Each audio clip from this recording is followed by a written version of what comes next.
are you still single? A lonely life is pretty miserable." Those were the words thrown at me by my ex-husband who left me and our eldest son 10 years ago. The man who once betrayed us by having an affair with our son's ex-wife and left still looked down on us, smirking and appearing triumphant the whole time. I just waited, silently, letting my ex-husband ramble on. All I could do was bow my head and tremble my shoulders as he gleefully talked about how happy he is now and how pitiful he finds us. Maybe he thought I was crying, but I wasn't. I had to do that, or I would have burst out laughing. Seeing my ex-husband's behavior, someone tapped his shoulder. He turned around, and upon seeing that person, his face went pale and he looked at me. "Eh? What do you mean? Eh? Didn't I tell you?" My ex-husband, looking utterly confused, alternated his gaze between us. I decided to fill him in on what had happened in the last 10 years. "I'm Susan. I'm turning 56 this year. I thought we were just a normal, lively family with our eldest son and his wife to save money. That belief started to crumble about 10 years ago, just 2 years after we moved in. We didn't have a daughter, so I thought it was natural for my then-husband to dote on Nancy, our daughter-in-law. He would take her out for meals and seemed concerned about her. Thinking it was his way of caring, as she might have had a hard time with her in-laws, I started to worry a few months before the incident. Nancy and my husband had been going out together frequently. At first, I thought it was because our son was busy with work, but it became too frequent, going out 2 or 3 times a week. I gently reprimanded him. "Please moderate how much you take Nancy out. What's wrong with doting on my daughter-in-law? I'm just saying you should also let your son spend time with his wife." "All right, I'll be careful," he agreed, albeit grudgingly. But then, his business trips and Nancy's travels, suspiciously, began to coincide. Nancy claimed she was traveling with friends, but she rarely went anywhere with our son. Even on a day when our son had taken leave to ask her out, "I've got something urgent," she would leave alone. My son couldn't hide his shock, and my husband tried to console him, but soon he would leave too. "I've got an urgent matter." Naturally, I went out. Business trips are frequent these days. Yes, work's gotten busier. Nancy goes on trips too, often at the same time as your trips. "What's that got to do with anything? I'm working." His evasive responses made me suspicious. Eventually, our son took a day off and followed them. He saw them cozying up in restaurants and women's boutiques. Though I had my suspicions, I never imagined my husband was having an affair with my son's wife. "No way," I muttered. "Are you sure it's not a mistake? Maybe you confused them with someone else." It was Dad's car number plate. I saw them go into a shop, arms linked. My son was devastated. I suggested we talk to them, though I was in shock myself. I couldn't believe that my husband would see his son's wife that way. I convinced myself that talking would help, though I had no idea what to say. I just waited for them to return. They came back that night as if nothing was wrong. We just happened to meet at the station, so we came back together. We called the two of them to the living room for a talk, but it was hardly what you could call a discussion. "Why were you out so late with Nancy?" "Sorry, I'll make sure to let you know next time." "That's not the point. Why do you need to go out so often, just the two of you?" I said I'm sorry. I just can't help but adore my daughter, you understand? My husband kept insisting. "It's just normal family affection, and I'm just fond of her like she's my own daughter." Things like that. He stubbornly maintained that he was just being overly affectionate toward her, even when it came to spending time alone with her, excluding our eldest son, and even about being seen with their arms linked. "Nancy, what about you? Why do you go out so much with Dad?" "Well, Henry seemed busy with work." "Dad's working too. You never try to go out with me." "I'm sorry, Tom has the money and he takes me to lots of places. I got too comfortable with him, like he was my real dad," Nancy said, gazing intently at my husband, treating him like her real father. Their attitude, constantly making excuses and offering only superficial apologies, showed no signs of remorse. In fact, they seemed defiant. As if to say, our inability to accept them, trusting each other like a real father and daughter, made us small-minded troublemakers. Are we done here? We're tired. You should be nicer to Tom, wife. Yeah, tell her, Nancy. Then maybe you should be nicer to your husband, our son. I might consider it if he becomes successful like Tom. They were dismissive of our feelings throughout, not showing any signs of understanding.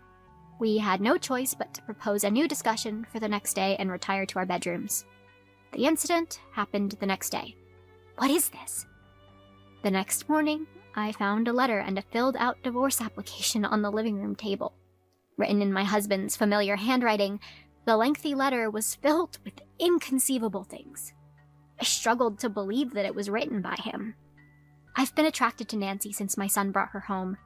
Since he's no good, I thought I should make her happy. I'd rather choose a young girl over a middle-aged woman like you. The nonsensical message was hard to comprehend. I felt dizzy trying to understand the letter. Finally, it read, "Don't interfere with two people in love. Just quietly get a divorce." I was at a loss. The second letter was from Nancy. It derided how pathetic our eldest son was, even mocking our saving efforts as stingy. Nancy's letter, clearly after money, preferring my husband, who spent freely over our frugal eldest son, left me speechless. Younger me is better than Susan. Tom said so. Please let him go. It even contained a passage looking down on her husband's mother. I never imagined Nancy, always well-dressed, was targeting Tom. A chilling thought. Our eldest son, hearing this later, looked just as pale and shocked as I did. Shaking and unable to speak, retreating to his room. I tried to contact my husband numerous times afterward, to no avail. He seemed to have taken his savings with him, leaving me with no recourse but to cry myself to sleep. Haunted by the treatment from my husband and Nancy, my family and I lived on.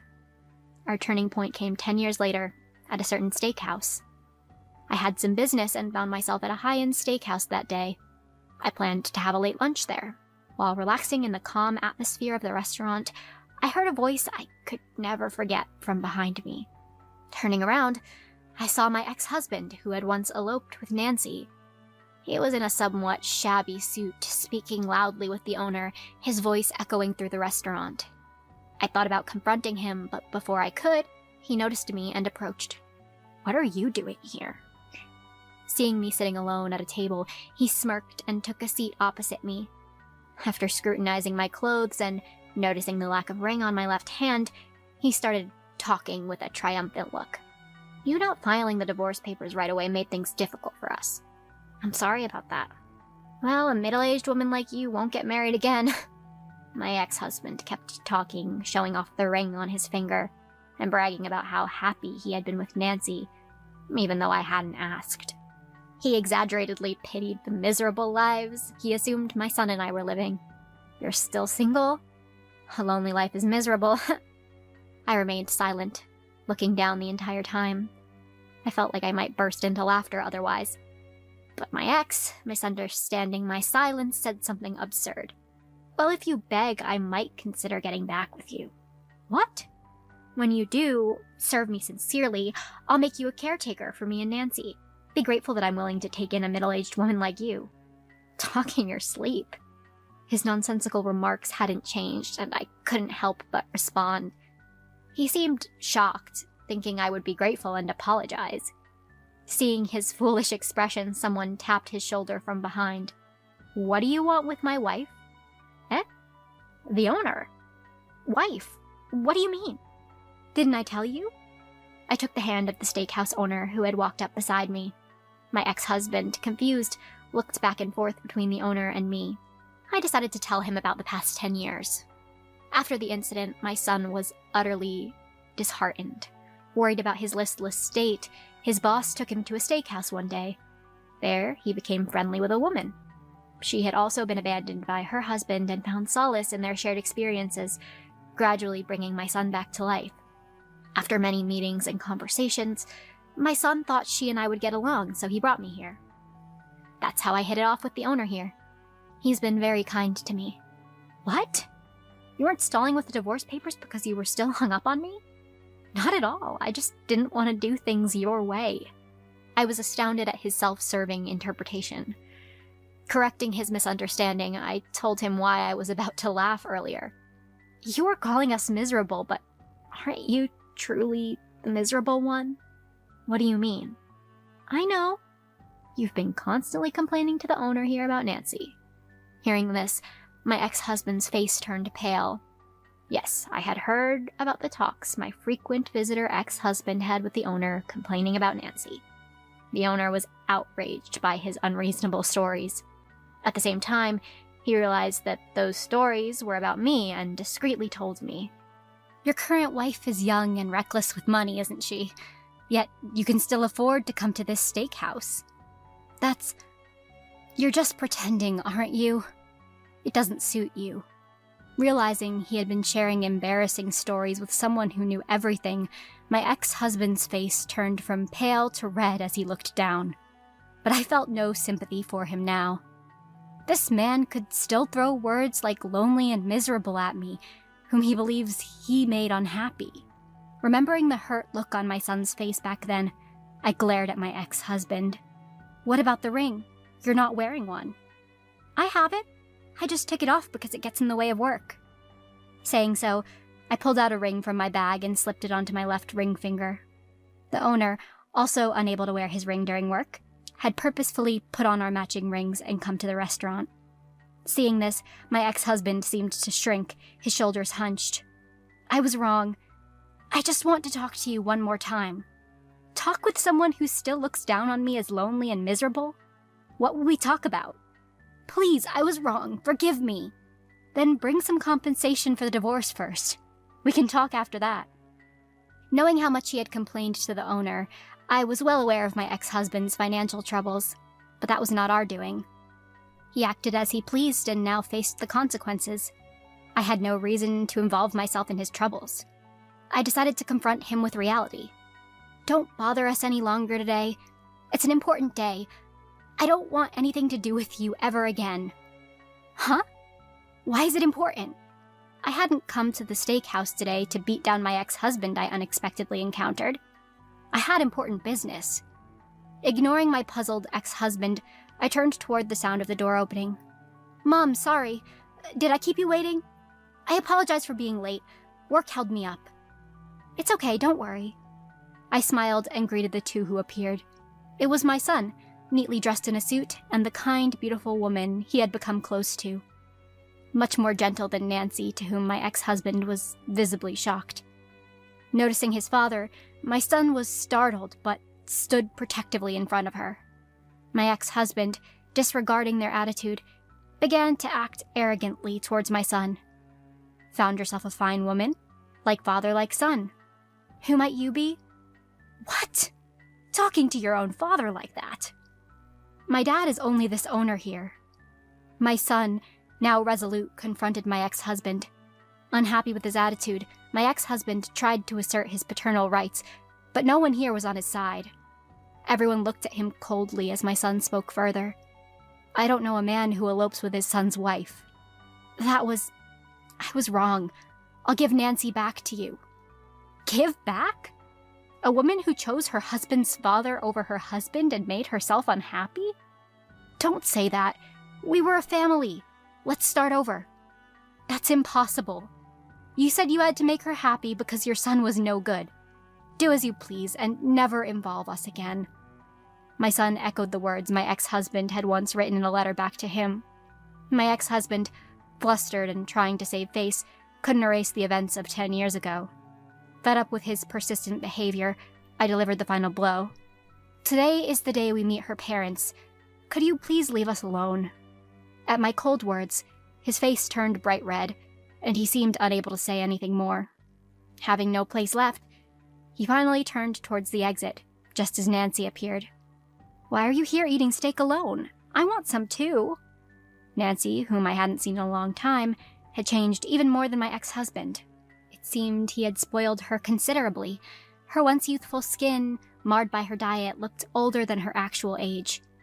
The Nancy who once looked down on me as a woman was nowhere to be seen. Apparently, she had been searching for my ex-husband, hoping to get money from him, and barged in.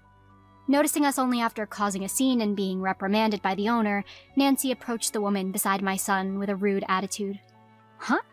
What? The next wife? Despite not filing divorce and still being hung up on him? There's no lingering affection for a wife who chooses dad over me. Such a plain woman suits you. Thank you. I'll be happy on your behalf. Despite Nancy's abusive words, the woman responded without taking offense, leaving Nancy wide-eyed and screaming even louder. But as I had told my ex-husband, Nancy, who couldn't see reality, had no chance of winning. My ex-husband looked uncomfortably embarrassed. You'll never be happy. You should just live miserably. Enough, Nancy. Let's go home. Why? Kick them out. I haven't even eaten steak yet. It's not fair. Nancy, throwing a tantrum like a spoiled child, was dragged away by my ex-husband. After the stormy event, we exchanged knowing smiles. Shall we start over? Are you hungry? I'm fine. My parents will be here soon. Then, darling, please prepare the most delicious steak today. Leave it to me. The rest of the day went smoothly and we had a peaceful time. Seeing my son's happy face made me content. The steak that day, cooked with care by my husband, tasted better than ever. From now on, cherish real happiness. Yes, Mom. You'll be happy too. Thank you. Since then, it seems my ex-husband has not been seen at my husband's restaurant. After such a disgraceful display, it's unlikely he'll ever appear. I don't know what became of the two, but whether they're miserable or lonely, it doesn't concern me. Now, I only think about cherishing the most important people in front of me.